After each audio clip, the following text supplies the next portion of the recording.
பகுதிகளில் புதிய நூலக கட்டடம் திறந்து வைக்கப்பட்டதோடு நீர்த்தேக்க தொட்டியும் திறந்து வைத்து புதிய சாலை பணிகளையும் எம்எல்ஏ தொடங்கி வைத்தார்.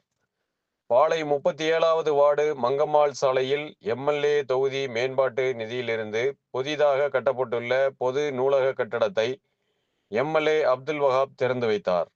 தொடர்ந்து அங்கு சிறு மேல்நிலை நீர்த்தேக்க தொட்டியையும் திறந்து வைத்து புதிய தார் சாலை அமைக்கும் பணியையும் எம்எல்ஏ அப்துல் வஹாப் தொடங்கி வைத்தார். இதில் மேயர் ராமகிருஷ்ணன் முன்னிலை வகித்தார். பாளை மண்டல சேர்மன் பிரான்சிஸ் வரவேற்றார். இதில் உதவி செயற்பொறியாளர் தங்கபாண்டியன், கவுன்சிலர் ஜெகநாதன், நிர்வாகிகள் தினேஷ், அரசன்ராஜ், வல்லநாடு முத்து, சுண்ணாம்பு மணி, குணா, வாசகர் வட்ட துணைத் தலைவர் கந்தகுமார், நூலகர் பிரகாஷ் பாபு உட்பட பலர் கலந்து கொண்டனர்.